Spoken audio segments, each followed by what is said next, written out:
All right, so today we're diving deep into a case that you all requested quite a bit, the bloodbath in Beason. It's a chilling phrase, and for good reason. We're headed to Beason, Illinois, a small town about 200 people surrounded by farmland. Yeah, the kind of place you picture on a postcard, you know. Exactly. But this peaceful image was shattered in 2009, the Gee family murders. Yeah, at the heart of this tragedy is the Gee family. Rick and Ruth Gee, their 4 children, Justina, Dylan, Austin, and little Tabitha. They also had a daughter, Jessica, Right. who lived in state care due to a neurological condition, and sadly she passed away before all of this happened. So, there was already a sense of loss in this family story. Right. For this deep dive, we're working with excerpts from a true crime YouTube video that really covers this case in detail. So put yourself back in September 2009. It all starts on a seemingly ordinary day in Beason. A 10-year-old boy, he's riding his new bike, excited to show it off to the Gee family. Typical scene for a small town. Yeah. Kids out and about, neighbors, visiting, you know. Just a real sense of normalcy that makes what happens next all the more jarring. Exactly. As this young boy approaches the Gee house, he sees blood smeared all over the porch. The door's ajar. I can't even imagine what must have been going through his mind. Oh, it's terrifying. Yeah, he runs to get help, finds Rick Gee's step-grandfather and his grandson. Can you imagine the sheer terror of that moment? Yeah. Stumbling upon that scene, Yeah. not knowing what you're about to walk into. Yeah, and I mean, think about it from like a psychological perspective, too. It speaks to the vulnerability we all feel in the face of unexpected violence, especially in a place we consider safe. Absolutely. They rush back to the house. Yeah. And it's the grandson, brave as can be, who's the first one through the door. And what he finds is a scene of absolute horror. I mean, forensically speaking, the first responders to a crime scene like this, they're trained to observe everything, document the smallest details. Right. But the emotional impact, the human cost of such violence, it's undeniable. Absolutely. They find Rick Gee first lying in the hallway. He had suffered massive head trauma. His skull, as described in the video, was completely wrecked, highlighting the sheer force of the attack. And that level of brutality often suggests a personal connection between the victim and the perpetrator. Right? It's not random. Right. It speaks to a level of rage that goes beyond a simple robbery or, just a random act. Yeah. And as they continue through the house, the horror just intensifies. Down the hallway, they find 14-year-old Dylan outside the main bedroom, partially clothed, his injuries as horrific as his father's. Then they discover Ruth in the main bedroom. Her skull was crushed. And then, tragically, 11-year-old Austin was found in the bathroom having suffered similar brutal injuries. The blood splatter patterns, the type of weapon used, Yeah. All of this would provide crucial information for investigators. They would be looking to piece together the sequence of events, understand the level of violence, the potential motive behind it. And then they reach Justina's room, 16-year-old Justina. The video details her injuries as the most severe of all. A portion of her skull was actually missing. The force used to inflict that kind of damage. It's almost incomprehensible. And the forensic pathologists play a crucial role in cases like this. They examine the injuries, determine the cause of death, and their findings can be key evidence for the prosecution. Right, but amid this utter horror, there was a glimmer of hope. 3-year-old Tabitha. Yeah, they found Tabitha alive, barely clinging to life, hidden in a closet. It was a miracle in the midst of this nightmare. But it also raised so many questions. Why was she spared? What kind of monster could do this to a family and leave a toddler alive? That detail, would immediately shift the focus of the investigation. It adds a psychological layer to the case. Was this a crime of passion? Was there a specific target? And what does it tell us about the perpetrator's mindset? It's baffling. The police launch a full-scale investigation searching for any clue. A suspicious silver truck. A neighbor had reported seeing shoe prints outside. They were canvassing the community. The pressure to find answers in a case like this must have been immense. Oh, absolutely. Especially in a small town like Beason where everyone knows each other. Yeah. This kind of crime shatters the sense of security and trust. The investigators would be feeling that pressure to find the person responsible and bring justice to the community. And then comes a pivotal moment in the investigation. An officer notices something familiar about Chris Harris, Nicole Gee's husband, his K-Swiss sneakers. The K-Swiss shoes.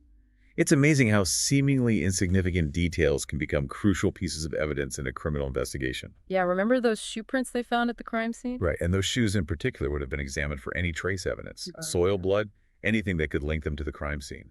It's meticulous work, but it can be the key to building a strong case. The investigation then took a sharp turn towards Chris. Can you imagine the disbelief, the absolute shock that ripped through their families? Chris's wife Nicole took to MySpace to defend him. I mean, it's understandable. When someone we love is accused of something so horrific, the first instinct is often denial. It's a way of protecting ourselves from a truth it seems impossible to accept. And Chris's family was equally adamant about his innocence. His father, Ed, was in tears during a phone call from jail. Chris himself maintains his innocence, saying, "Dad, I'm scared because I know the killers are still out there." But the evidence starts to mount. They find the tire iron discarded near Chris's brother Jason's house. The tire iron, a potential murder weapon, found near the brother's house. That's a significant development. And it raises questions about Jason's potential involvement as well. And then the forensic analysis comes back. Chris's palm print is a match to the one found at the crime scene. You see, a palm print is like a fingerprint, but even more unique. Yeah. Finding Chris's palm print on the crime scene directly links him to the murders, making it a crucial piece of the puzzle for the prosecution. And here's where it gets even more complicated.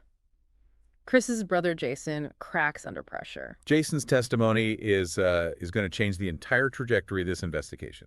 We see this often in cases with multiple suspects, the pressure of potential charges, the desire to minimize their own involvement. It can lead to some pretty unexpected revelations. It's a major turning point for sure.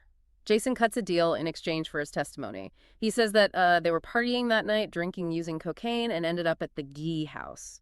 But here's the catch. His story keeps changing. Inconsistency in witness testimony is always a red flag for investigators and juries. It raises doubts about the reliability of their account.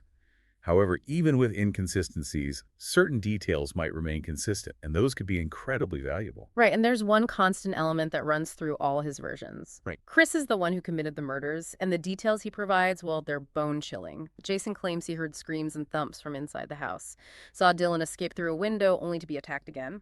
He says Chris tossed the murder weapons out the truck window like it was nothing. It's chilling detachment, isn't it? Tossing the weapons aside as if they hold no significance. It suggests a lack of remorse, a callous disregard for the gravity of his actions. Drugs and alcohol could also be a factor here, potentially lowering inhibitions and fueling the violence. The prosecution seizes on Jason's testimony, arguing that Chris went to the Gee house with the intent to harm Justina, and things escalated from there. The defense, however, paints a very different picture. They argue that Chris walked in on Dylan in the midst of committing the murders and acted in self-defense. It's a bold strategy, but one that needs substantial evidence to be convincing. The jury ultimately didn't buy it. The evidence against Chris, his palm print at the scene, the discarded tire iron, and Jason's testimony was all too overwhelming. They found him guilty on all counts, 5 consecutive life sentences, plus additional time for the attempted murder of Tabitha, home invasion, and robbery. Justice, it seems, was served. But it's a bittersweet victory considering the immense loss and the lasting impact on everyone involved. And then there's Jason. He receives a 10-year sentence in exchange for his testimony. It raises some complex ethical questions, doesn't it? Is that a just sentence for someone complicit in such a horrific crime? Plea deals are a common practice in the criminal justice system. They allow prosecutors to secure a conviction and avoid a lengthy trial, but they often come with a cost. In this case, it means someone who played a role in this horrific event receives a significantly lighter sentence.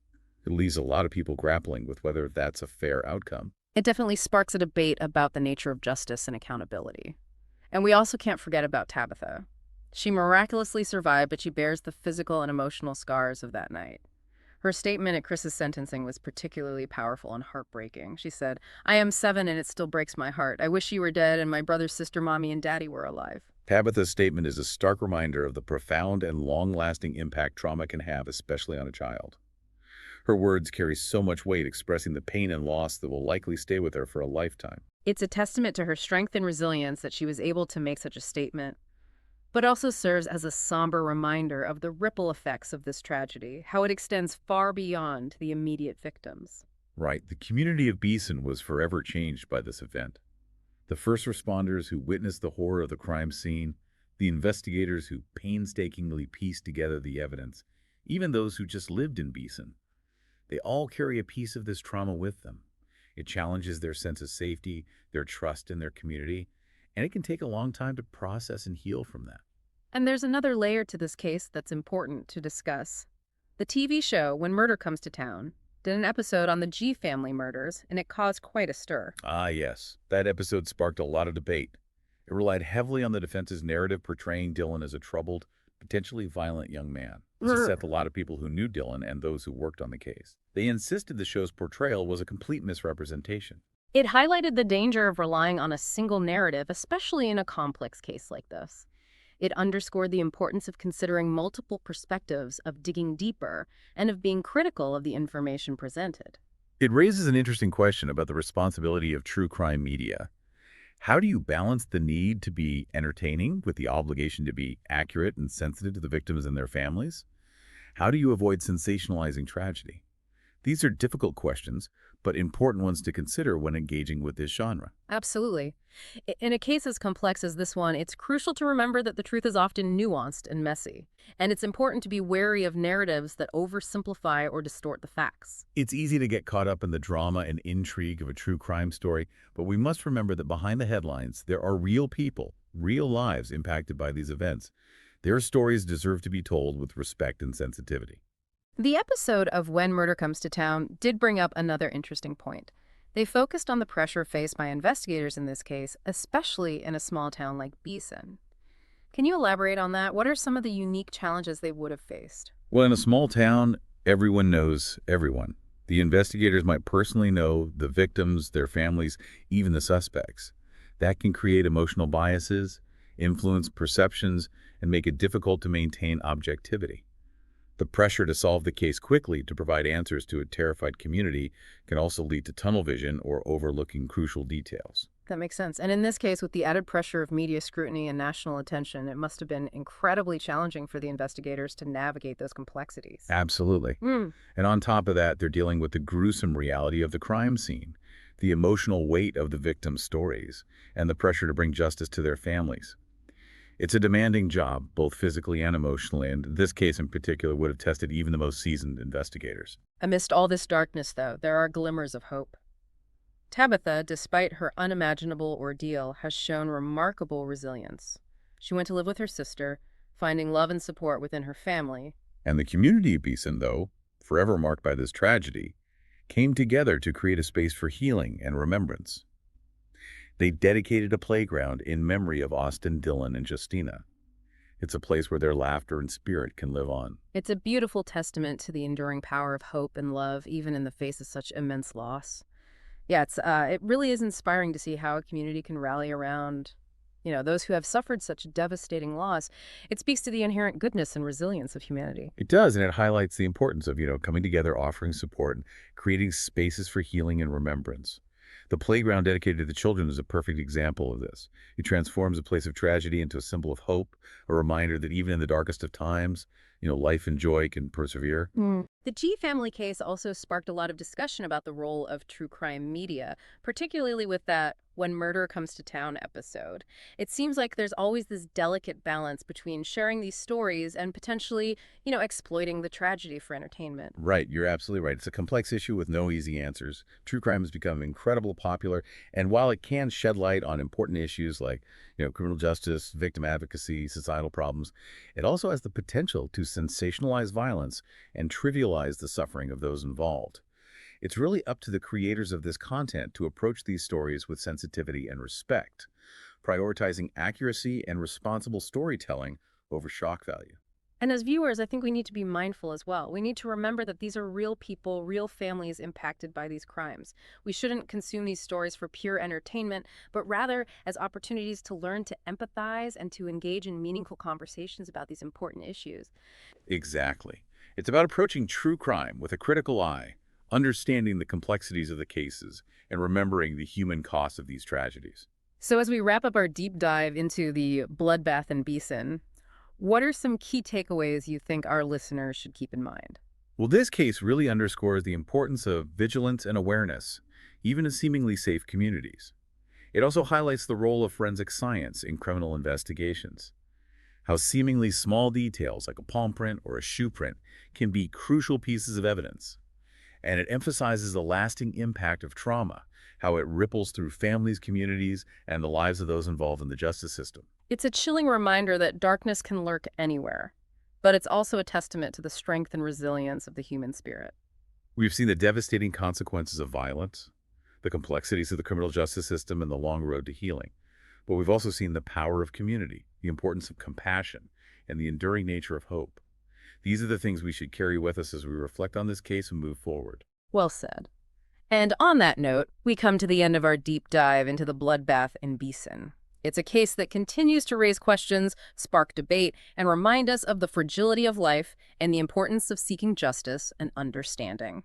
Thank you for joining us on this journey. We hope this deep dive has provided you with new insights and perspectives on this complex and tragic case.